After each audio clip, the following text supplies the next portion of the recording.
Welcome to Looking Through Purple Glasses with your host, Laura Levy. Welcome to Looking Through Purple Glasses. I am your host, Laura Levy, and today I am extremely excited for my guest. James Proby and I have been friends for decades. That's a good answer.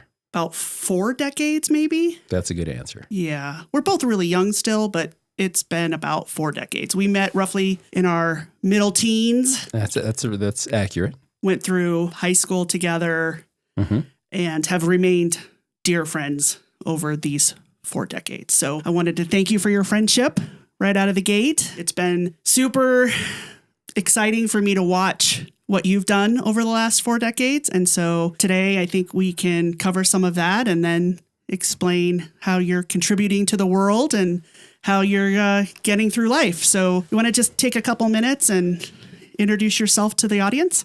Oh, absolutely. So I am James Proby, and we have known each other since school. And I'm pretty thrilled that we have been able to remain friends and continue a bond and a connection through that entire time frame. That's special, and it's absolutely wonderful. And you were instrumental in helping me start my business. So my business is called the Men's Xchange. It's a men's clothing store. We focus on nothing but men's business and dress apparel. So suits, sport jackets, dress shirts, slacks, ties. The vast majority of the items in our shop have been donated. It all goes out to dry cleaning. Once it's been cleaned and laundered, it comes back to our shop. Anybody in the whole wide world can shop with us, and just about everything in our shop is $50 or less. So that's a full suit, that's matching jacket, matching pants, same color, same dye lot, same material. We perform sizings and fittings with everybody. So we do all of your measurements. We write them down, give them back to you, talk with you about how clothes should fit on your body, how a jacket's supposed to fit at the shoulders, chest, waist, sleeve length,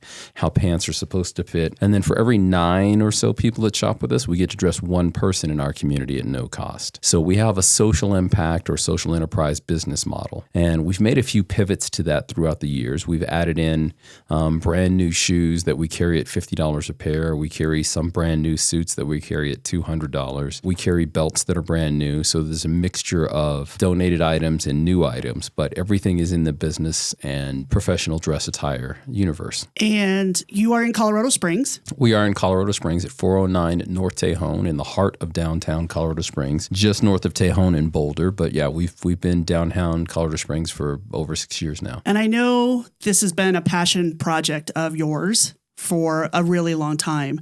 Do you want to share kind of when you came up with this idea, how you came up with this idea, and how you got to today? Yeah, actually, I served on the board of directors for an agency called the Women's Resource Agency, right? WRA. And you have a branch that's like that in Denver called Dress for Success. And I had worked in employment services for over a decade of my life. So as the director of career services for some for-profit colleges, at the Workforce Center, helped run the business services team there, had been a recruiter, an employment agency. So in all those spaces, in one of those spots, I was the national director of career services, and I had 20 schools in 10 states in my purview. And in every community in America, there are resources to help women get dressed professionally at little or no cost. Those same resources don't exist for men in any of those communities. So if we had a female that needed to dress in a professional way, we could send them to an agency or two and get them dressed at no cost or little cost. If we had a male that came through that needed professional clothing, it was a firm handshake and good luck. And it didn't quite seem right to me, right? Sure. So that was one of those spaces that started this. I am a Colorado native and a Colorado Springs native, and Colorado Springs has grown immensely. It's the 40th largest city in America. El Paso County is the most populous county in the state of Colorado. It's not the small town that we grew up in. No, it has grown dramatically from that. With that, I will tell you that we have the 40th largest community in America and easily the worst dressed. People in our community sincerely believe that the exact same thing that you go hiking in is what you should have cocktails and drinks in. And it's a train wreck. It's this time of year during the holiday season that you really get a chance to see it epically unfold. the women in our community and in every community, this is not just ours, plan drastically and epically for what they're going to wear to a holiday party, right? It's a manicure, it's a pedicure, it's hair done, it's colored, it's cut, it's styled, it's what outfit am I going to wear, it's trying on what you have and going shopping for new stuff, it's coordinating shoes, it's earrings, it's makeup, it's all of it. Sounds like he lives in my house. To look good for this evening, right? The man in their life will indefinitely put on, my clean jeans, right? I'm dressed up. I'm not wearing this hoodie tonight. And that level of inequality is horrific to me. It's an absolute train wreck. It's something we have to fix. And even to this week, I had a guy who literally was acting like a petulant 3-year-old because this woman in his life, his wife, his partner, the person presumably he would give a kidney to, had the unmitigated gall to ask him to put on a suit jacket and go to dinner with the rest of his family. And he was just befuddled and beside himself and wanted to fight over it. And that's asinine. It's just asinine to me. And so we wanted to remove the excuse that I can't afford to dress this way. Right. We wanted to remove cost as a barrier for everyone being able to dress better. And we wanted to remove cost as a barrier for those who could not afford to do so and are seeking a different station and a different place in life. I have watched you from the very beginning of making this dream of yours come true. And I'm super proud of you. Thank you. You've done an amazing job in your community. And I have witnessed the amount of people that you've helped. And it's super impressive. Well, thank you. The biggest part about our success is that it is a community asset, right? And in that, community becomes a really key word. So in the early stages of our business, you and others throughout our community made sure that they had a social impact with what they were doing. And you dedicated portions of loans done over the course of a month or a quarter of a year to help sustain our business. That investment early on helps sustain the ability to be able to build something foundationally that gets a chance to grow and touch thousands and tens of thousands of lives, right? It is investing locally in your community that has the biggest opportunities for outcomes. So we talk about investment. And when we talk about investment, I mean that in terms of not just, writing a check to small business X or small business Y. It really does mean shopping and investing in local businesses. So when you invest in a local business and you are going to a small store, and especially during this holiday season, it's an easy thing to think about now, but it's something you need to think about for the entirety of your life. If you're going and shopping at a small business, 7 to 9 out of those dollars stay inside your community. They become investments not just in that small business, but in roads and in schools and in infrastructure and in police and in fire and emergency services. All of that gets to retain inside, as well as employment services, inside your community. When you are investing in a big box store, you're shopping at Target or Walmart or Bed Bath & Beyond before they left. It's 3 to 1 out of those dollars stays inside your community. So there's certainly an investment that happens with some employment opportunities that happen in there. But most of that money leaves your community and goes to a corporate level. If you are shopping on Amazon or now Temu, none of those dollars impact your community. Right. So while there's a convenience, and I'm not suggesting that we're all going to get rid of Amazon, that we have things that we have to get from them, right? Right. They've built themselves into an interdependency in our lives. But the tax burden that Amazon, a $1 trillion company, has in our community is zero. Right.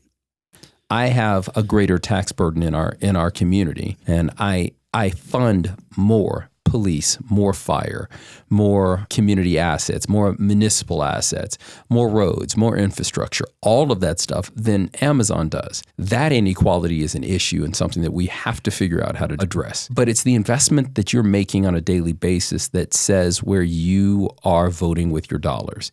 And by voting with your dollars in that way, you're making an investment into your community, and you have the ability to dictate at a higher level who stays, who goes, and if they have the same values and structures that you care about. And right now at this time of the year, we're recording this 2 weeks before Christmas. Yeah.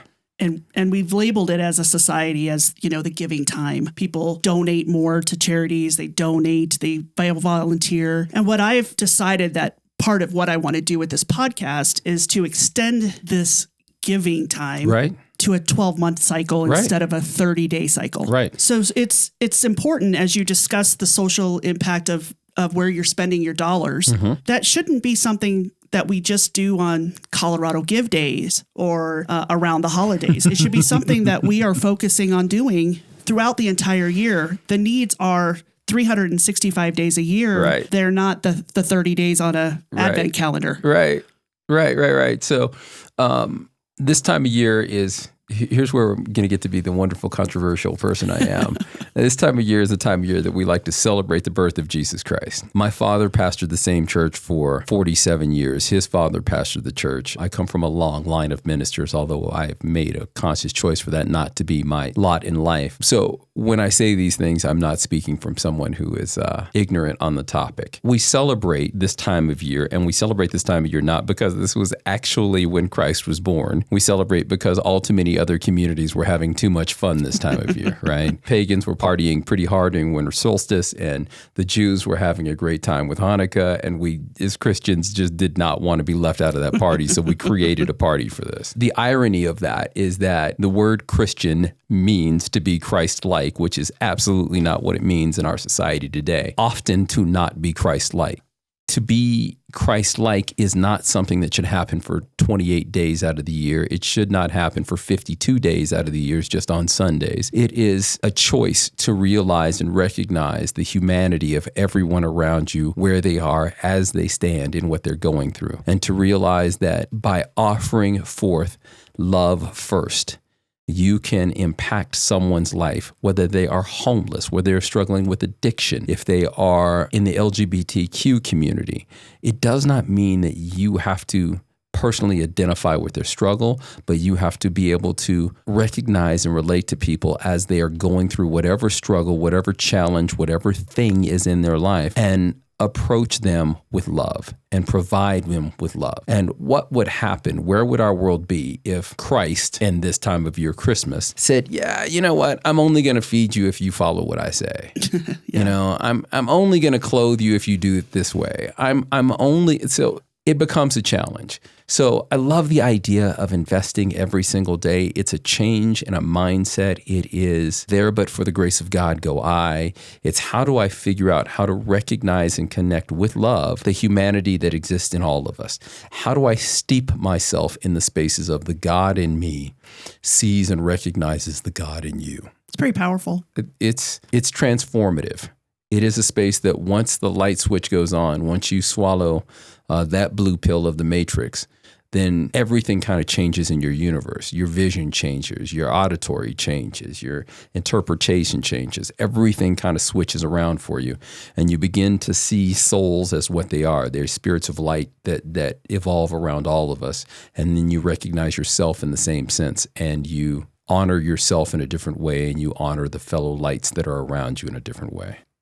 If you were to give your younger self some advice, where you are today, the experiences that you've lived, the celebrations, the tragedies, all of it wrapped up. And if you could look at your younger self and say one thing of advice to get you where you are, what do you think that would be? First of all, younger me would not listen to one term of advice from older me. Younger me would still be way too hard-headed and go, I got this figured out. Hard-headed. I already got this figured out. Older me would probably say to younger me that, love is the only path that you can take. And I would probably expound on that to give myself as long an answer as I could and suggest that love and forgiveness are the only ways that you can survive and thrive in this universe. And stop comparing yourself to someone else because their journey is not your journey. You are where you're supposed to be, and provide yourself with a level of patience and grace on your own evolutionary journey because you have a different pathway to walk than anyone else. That's probably where I would try to guide myself. Do my best to guide myself. How about downtime? Yeah. What are some hobbies or passions that you do when you're not at work and you're not deeply involved in the Colorado Springs political world and all of those things? When James goes home at night, what are you reading? What are you watching on TV? What do you do in your off time? Ooh. See, so when I say that, it doesn't sound like off time. The reality is that this is not my first business that I've started and owned and operated. I've owned and operated bars for 15 years, bars and nightclubs for 15 years of my life. I have done sports and fitness businesses in my past. I briefly owned a film company for a while, right? And really, all of those things speak to my ability to say yes before no. Yeah, let's try that. Let's go see if that works out. But the most successful of those was a bar that I owned and operated with business partners. And I was so focused in that process on the next peak and what's the next goal and what's the next thing that I need to attain that I did not take stock and to greatly appreciate the journey as much as I could have. In this business, I'm spending so much more time on a day-to-day basis being invested in being present and appreciating the ride and the journey so much more. So in that, it means that I'm also trying to spend more time being present in my downtime. So my partner, when I started this business, not my business partner, my life partner, when I told her that I was starting this business and we had the conversations around it, I wanted to create and carve out some time that is sacred for us, right? So the shop is closed on Sundays and Mondays. Sundays, I set aside exclusively for whatever she wants to do. So if she wants to go shopping, that's what we do. If she wants to spend time baking, that's what we do. She wants to garden, that's what we do. Home projects, that's what we do. I mean, whatever it is, she wants to go to a movie, that's what we do. It is a space for me to keep sanctified our relationship and to create that two-handed circle that no one else gets to infiltrate so that we can remain focused on one another. And while I cannot speak for her in that space, I can speak for me in that space, and that's my intent, right? So I do that. I'm an avid golfer. I adore playing golf, and most Mondays throughout spring and summer and fall, that's where I want to be. That's what I want to do. I want to get out and I want to play, and it doesn't matter if it's 9 holes or 18. I want to go play some golf. I love doing home projects and doing things around there, but I have turned into a fairly avid reader. And so reading changes because I'm dyslexic, and I did not get diagnosed with dyslexia until I was in college. So there's a lot of unconscious bias that goes with being an African-American male through the educational system. And in a lot of that, it was you're just not smart and you're just slow and this is what your lot in life is. And it was at college that I had someone take a different look and go, you're remarkably intelligent and your communication patterns are amazing. There seems to be something that's regressing in reading, and I think it's because the words don't process in your brain the same way when you're reading. And I thank God for Malcolm Gladwell, the social psychologist and author, because in David and Goliath, he wrote the best description of dyslexia I have ever read in my entire life. In that case, I was reading it on vacation on a beach and weeping. I cried because it felt like finally being seen and being heard and being understood and being validated for something that I could not explain was going on in my brain for 40 years. But I spend more time when I have window time in the car, not talking on the phone to people, but actually streaming audiobooks. So it allows me to get through a lot more books a year, and it opens up an entire new universe. Most of those for me are nonfiction. Listening to right now, Isabel Wilkerson's Nobel Prize winning book, Caste. We're having a dinner wrapped around the book Caste because I believe it is one of the most important books in American history. If I were in charge of education for the United States of America, it would be a mandatory read for all Americans in high school. It is controversial right now because it gets labeled as critical race theory, but it is historically talking about the facts of where we have come as a nation and how we've created a caste system. And she focuses on 3 caste systems in particular: the caste system in India, the caste system in the United States of America, and the caste system in Nazi Germany.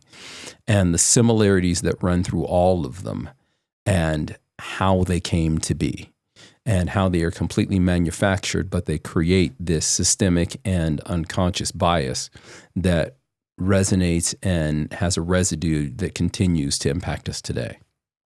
So in my downtime, I want to play golf. I want to listen to books and read. I want to work on my house.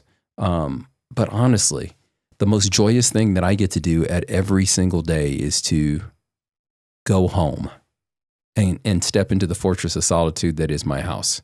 So one of the things that you do every day is to help people not just build wealth, but have a place that can be their own fortress of solitude, can be their own space where they get to define what their existence looks like. And having a home is phenomenal in that sense. I don't want to go out and go party all night anymore. That's not even vaguely attractive to me. I don't want excessive drama in my universe, so I don't even watch like dramatic TV shows. Like that doesn't hold value for me. But if I go home and I have a bourbon or a whiskey and I can sit at home and have a quiet evening with my partner or be in bed by 9 and asleep by 9:30, that is truly peaceful and dreamy for me. I love it. Yeah, it's kind of amazing as we have grown older how our nightly activities It's amazing. changed Right? dramatically. I have 2 hockey games left this week, 3 concerts, and I will probably be sleeping for 2 days after that. Yeah. Because I'm just not used to that. Yeah. I'm just beat afterwards. So I want to thank you again for driving up to Denver, coming into the office today. I love you dearly. You are one of my dearest friends. And so I am super grateful for your time. I know how busy you are. As a wrap, do you want to just tell people how they can find you? I know you mentioned the address. Do you have social media pages that you can reference, phone numbers in case anybody wants to donate, get involved, support you? Right. Yeah, if you can't find us, you're not looking. So it's the Men's Exchange, and there's no E in front of Exchange. It's the Men's Xchange, which is the same thing on our website. It's themensexchange.com. By the way, if you have an E in front of Exchange, that becomes themensexchange.com. It's not the same business. So there's an X in front of that. So it's mensxchange.com. Men's Exchange on Instagram, Men's Exchange on X, formerly Twitter, Men's Exchange on Facebook. Literally, if you Pinterest, if you're not, You're everywhere. We're everywhere. I mean, and it's 100% everywhere. But mostly, what we want to do is continue to have individuals be involved in their communities, and any ways that we can help and facilitate that, we're involved with. We continually look for partnerships in nonprofits in our community to help us dress individuals at no cost. But we stay open by individuals donating gently used suits, sport jackets, dress shirts, slacks, and ties that we can then turn around and create revenue with, and then utilize that revenue to be able to touch lives throughout our community. That's our cycle, and then we repeat it every single day. Thanks again. Thank you. It was great to see you. Thank you. Happy holidays to you and your family. Congratulations on this. Thank you. You know the challenges that are involved with starting businesses and chasing down dreams, and there's nothing more to this life than creating. That's what we are meant to do. So by doing this, you are fulfilling your destiny. So congratulations. Thank you very much. You're welcome. Stay well, everyone. Thank you. Bye-bye.